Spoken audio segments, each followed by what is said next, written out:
What is Bo Nix's mindset heading into the upcoming season? This is your Denver Sports Daily for July 28th. The biggest stories, the latest news. It's Denver Sports Daily.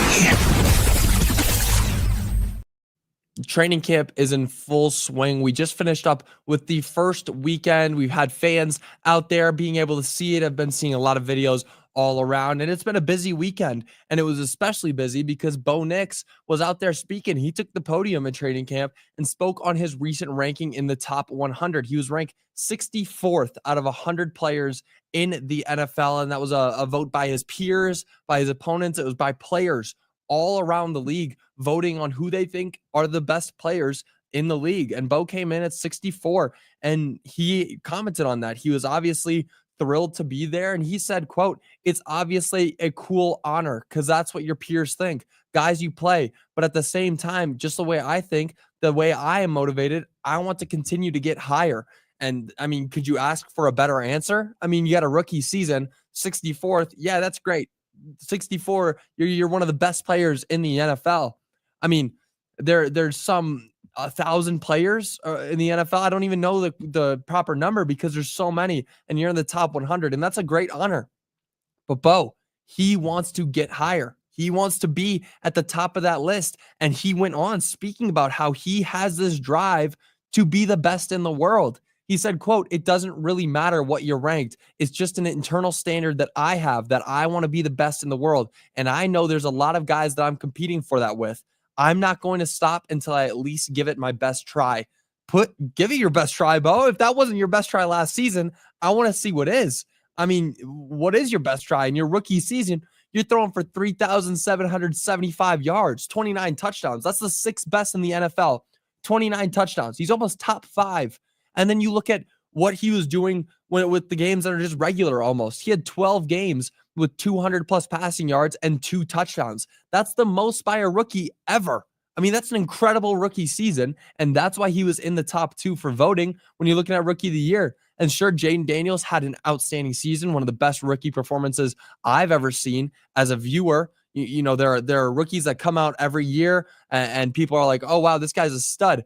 Jaden Daniels is one that I can say, and I can say that a lot of people around here had the same mentality that Jaden Daniels, when you saw him in the draft, that was the guy.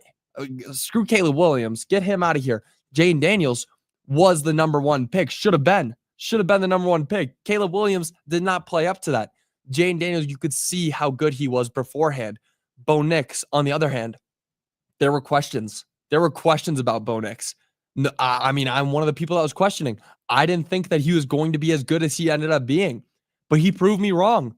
And that's what makes him so much more special. You know, Jaden Daniels, people were in on him already. Bo Nix, people weren't. I mean, even Broncos country was thinking that, you know, they were going to bring in JJ McCarthy in that draft. No, it didn't happen. Bo Nix came in and he ended up playing Sean Payton's scheme so well that he finished second in the Rookie of the Year race. With, 3,775 yards and 29 touchdowns on 66% completion. How much better of a rookie season can you have? And now you're going to continue to grow, because not only is he growing with age and his knowledge and his comfortability with this team, he is growing with this team because they've grown around him. You know, you look at what they've done with the tight ends. The running game is better now than it was last season. We have yet to see how it'll work, but on paper, it's much better.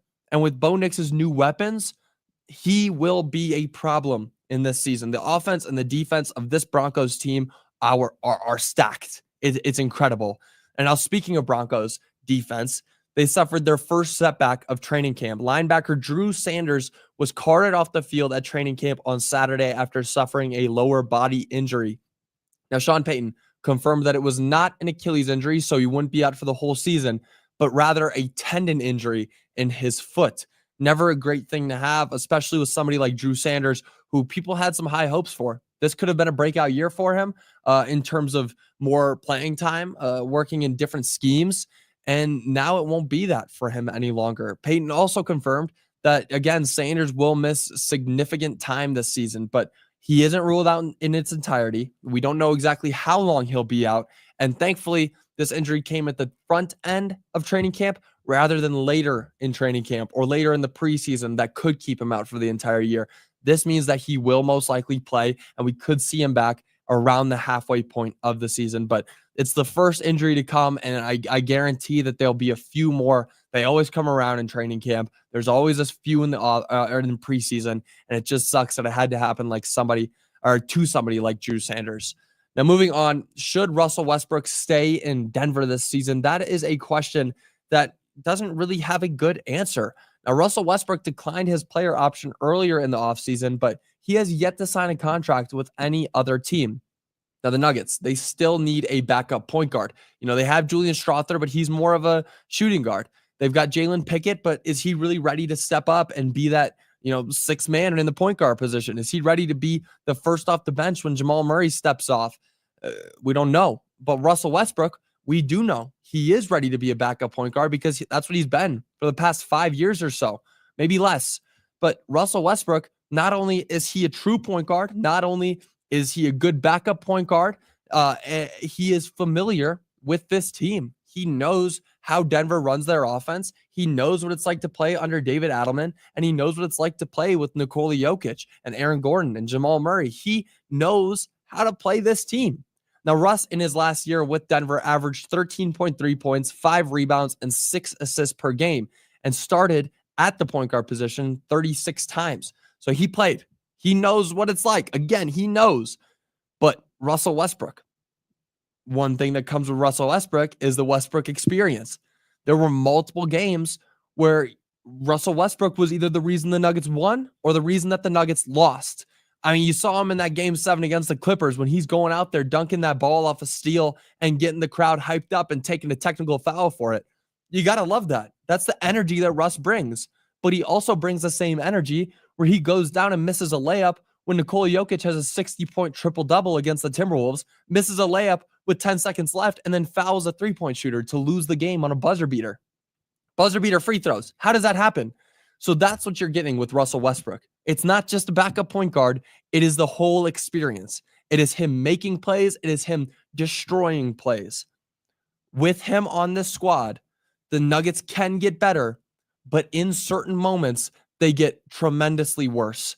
So they got to decide, first of all, Russ has to decide if he wants to come back and play in Denver. And then the front office has to decide, is this somebody that we want, or are we trying to build something new that's guaranteed to get wins, especially in the clutch time? Because with Russell Westbrook, you're either going to get the win in clutch time because of him, or you're going to lose in clutch time because of him. But that'll do it for your Denver Sports Daily. I will see you guys all tomorrow. Training camp, all going on right now, making sure you are tuned in because this is the best time of year. We're finally getting to see these players that we've had high hopes for. People like Jahdae Barron, people like RJ Harvey. They are out on the field at training camp working with this team right now. So keep an eye on that. I'll be back again tomorrow recapping what happened today, what's going on with training camp. It's a fun time. But that'll do it for your Denver Sports Daily. I will see you all tomorrow. Until then, y'all have a great rest of your day. Bye, y'all.